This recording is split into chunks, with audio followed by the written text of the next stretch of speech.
Maminya masih papinya. Aduh. Korean squid.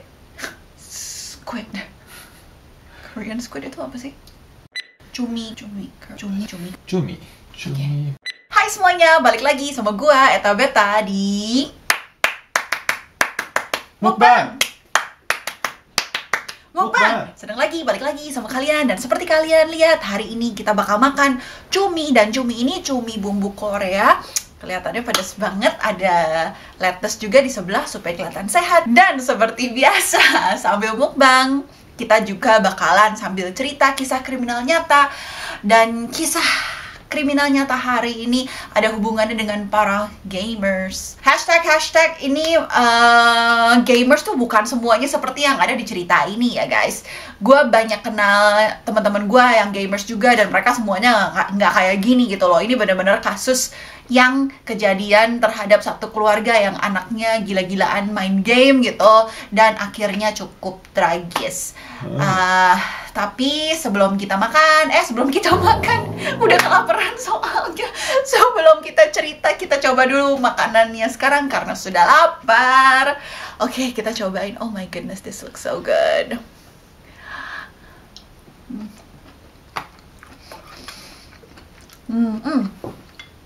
Ada nasi putih di bawah.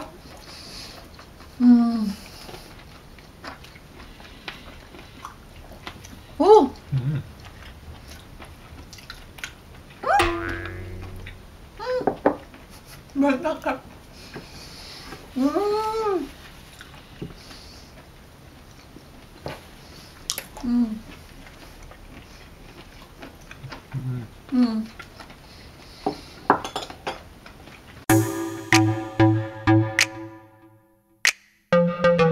Satu jam kemudian.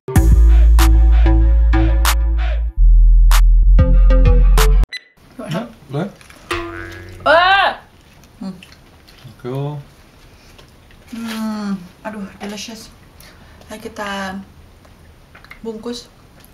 Udah lapar dari tadi nungguin setup sama nungguin masaknya, jadinya ini sekarang udah agak dingin.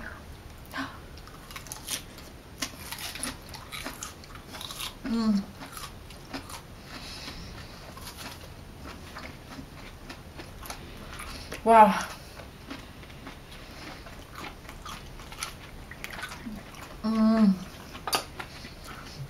So good. Nggak keras gitu loh guys. Siapa yang suka cumi juga? Bungkus lagi.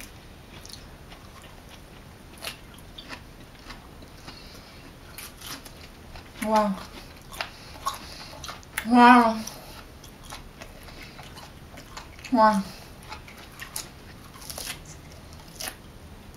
Oke, cerita hari ini terjadinya di Amerika, di Brighton, Amerika. Dan terjadi pada keluarga namanya Patrick family. Jadinya satu keluarga ini ada papinya namanya Mark, istrinya namanya Susan, dan mereka punya anak 2. Namanya Heidi sama namanya Daniel. Alright, so si Daniel ini dia tuh kayak promising athlete gitu loh. Jadinya dia berbakat banget di semua olahraga yang ada hubungannya sama salju.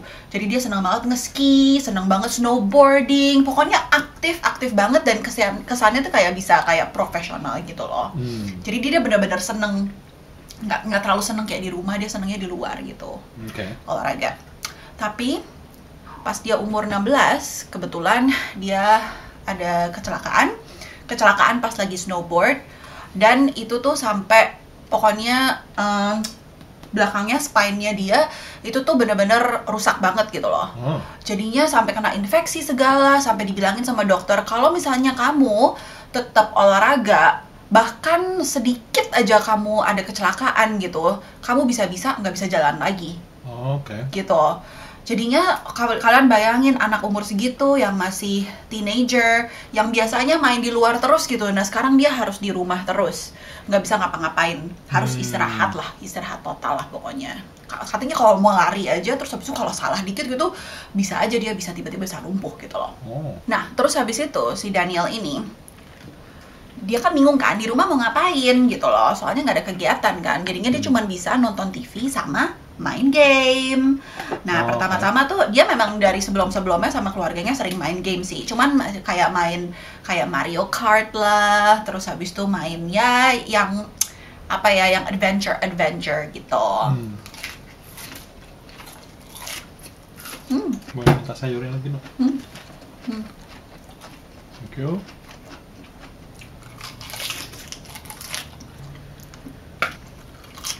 Nah, terus lama-lama dia mulai bosan main kayak game yang Mario Kart, gini gitu, dia mulai males.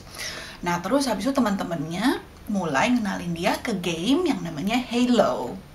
Gitu. Siapa yang pada main Halo? Gue sendiri belum pernah main, tapi saya tahu gue itu mainannya yang kayak first shooter perspektif gitu. Jadi lu yang bawa pistolnya, terus habis itu lu kayak bunuh-bunuhin alien gitu.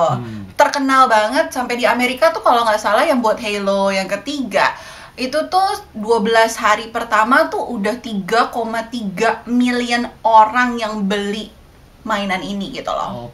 It's crazy, bener-bener. Kalau kalian Google gitu kayak ada berapa 98% people likes it gitu. Jadi reviewnya tuh nggak bagus semua gitu, nggak ada yang jelek. Nah, terus habisnya si Daniel ini tuh bener-bener kayak ketagihan untuk main si Halo gitu loh. Bisa tiap hari dia main. Dan ini pada saat ini pas persis sebelum Halo yang ketiga itu di launch. Jadi tahun 2007 ya. Terus dia bisa main seharian, lupa makan, lupa minum, lupa ke toilet, bener-bener ketagihan. Bisa satu hari tuh bisa kayak 18 jam dia main terus-terusan, nggak stop sama sekali. Jadi lama-lama papi maminya khawatir dong, ini anak ngapain gitu loh, maksudnya sama sekali nggak ada istirahatnya, kan jadinya kan kesehatan juga jadinya nggak jelas gitu loh kayak gitu. Maksudnya sampai lupa ke toilet, sampai lupa makan, kan nggak bagus kan buat kesehatan. Jadinya papi maminya mulai bilang, oke, kamu nggak boleh main ini lagi, soalnya kamu udah ketagihan gitu loh. Jadi nggak boleh. Dia nggak boleh main di rumah, terus dia kabur ke rumah temennya, mainnya di rumah temennya. Pokoknya suka kabur lewat jendela kamarnya gitu lah. Pas si Halo ketiga keluar, dia mengemis-ngemis sama papinya, please, gue pengen banget beli Halo 3 gitu loh. Semua teman-teman gue bakalan main, gue juga mau beli. Terus habis papinya bilang, enggak, gue nggak bakalan beli, soalnya lu udah terlalu ketagihan gitu loh sama game ini gitu. Kapan bakal berhenti kalau misalnya kamu kayak gini? Nah, terus habis itu papinya nggak kasih, dan akhirnya si Daniel kabur keluar dan dia beli Halo-nya sendiri gitu loh. Malam-malam dia kabur keluar. Begitu papinya tahu kalau dia beli Halo-nya, sama papinya diambil gamenya, terus habis itu sama papinya dimasukin ke kamarnya papinya, ada berangkas, dimasukin ke situ, sama itu tempat berangkas buat masukin pistol papinya juga. Di berangkas yang sama. Ya, itu fakta yang penting, di berangkas yang sama. Ya udah, sama papinya ditutup terus dikunci. Terus habis itu si Daniel nggak bisa berhenti untuk mikirin si Halo. Dia benar-benar, gue harus main. Benar-benar pokoknya benar-benar nggak bisa deh dia. Dan sebulan kemudian akhirnya dia bisa ngambil kuncinya dari si papinya ini, kunci berangkasnya. Dia udah ambil kan mainannya, gamenya maksudnya. Terus yang terjadi selanjutnya bener-bener bikin, aduh,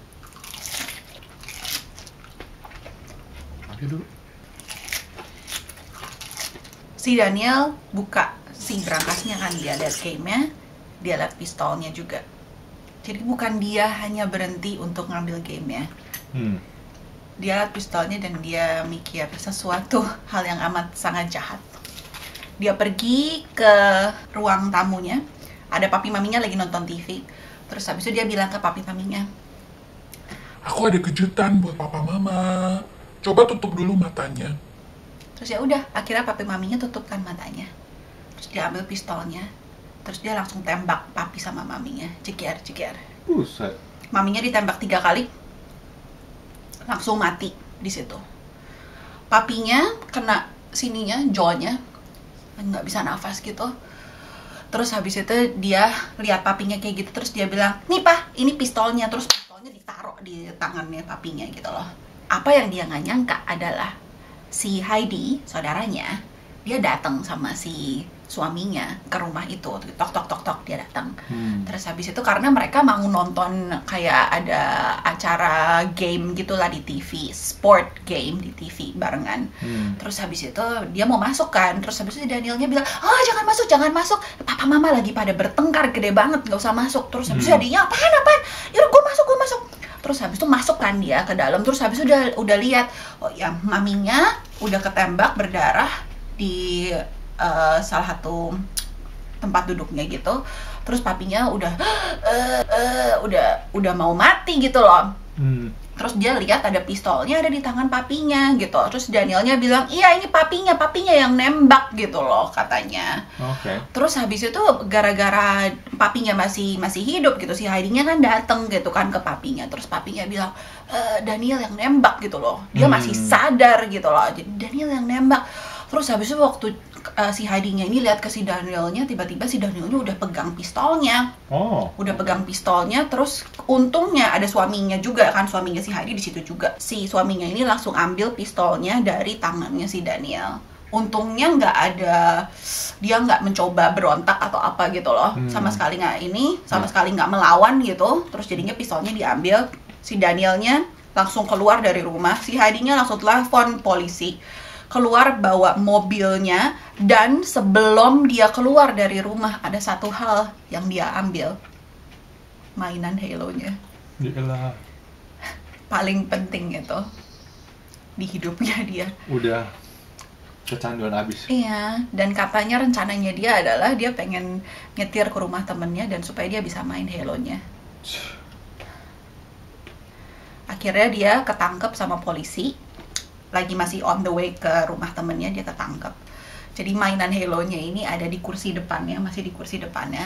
Dan dia terus menyalahkan papinya, bahwa papinya adalah yang mencoba membunuh maminya dan mencoba membunuh dirinya sendiri gitu. Ya udah, maminya benar-benar meninggal, udah nggak bisa ditolongin. Papinya masuk rumah sakit dan kayak keajaiban gitu dia masih hidup gitu. Jadinya dia bisa kasih tahu ke polisi apa yang terjadi semuanya. Dan si Danielnya ditangkep dan dia tetap waktu diinterogasi sama polisi dia tetap bilang bahwa iya ini papi gua. Setelah beberapa saat dia baru bilang, oh iya memang gua yang bunuh. Akhirnya ngaku. Ya, that's so sad. Ya udah, akhirnya si Danielnya disidang kan. Terus habis itu si pembelanya dia bilang, oh dia tuh bener-bener nggak tahu apa yang terjadi gitu, gara-gara menurut dia di pikirannya dia dunia nyata tuh seperti dunia game, dimana lu bunuh alien satu dan keesokan harinya lu bisa restart the game dan nanti si aliennya bakal hidup lagi gitu. Apa kalau nggak ada alien yang lain gitu loh, bakal ada hidup terus. Dan dia sama sekali nggak tahu, konsepnya di otaknya dia tuh udah berbeda gitu, bahwa kematian itu tuh kesannya bukan permanen. Serem juga ya. Jadi kepengaruh, jadi lupa sama dunia nyata ya.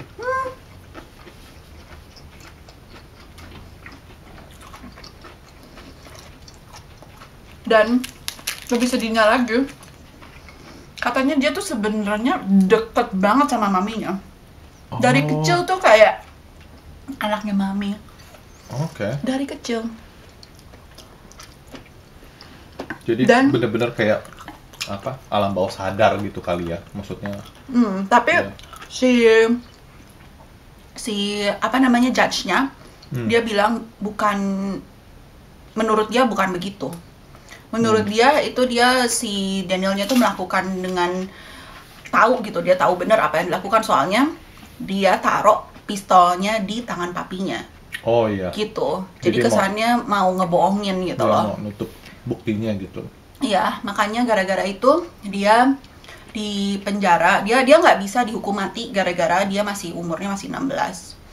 Jadinya dia di penjara seumur hidup, ada kesempatan untuk parole nanti 23 tahun lagi.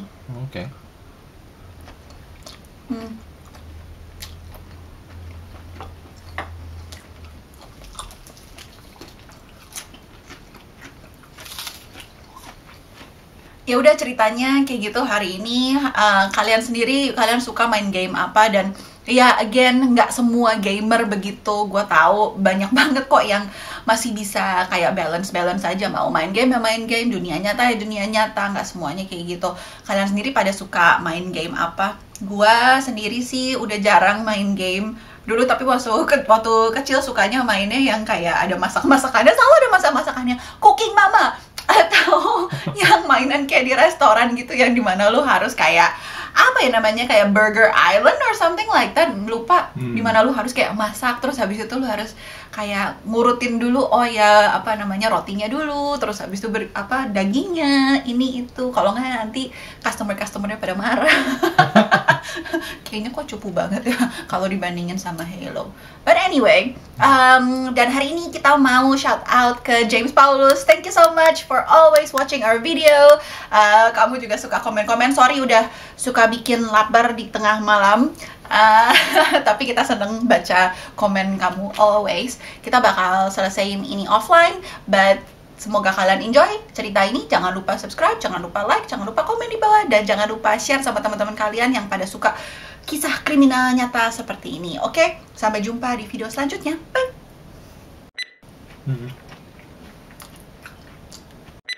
Habisin. Masih lapar, Bo. Last bite.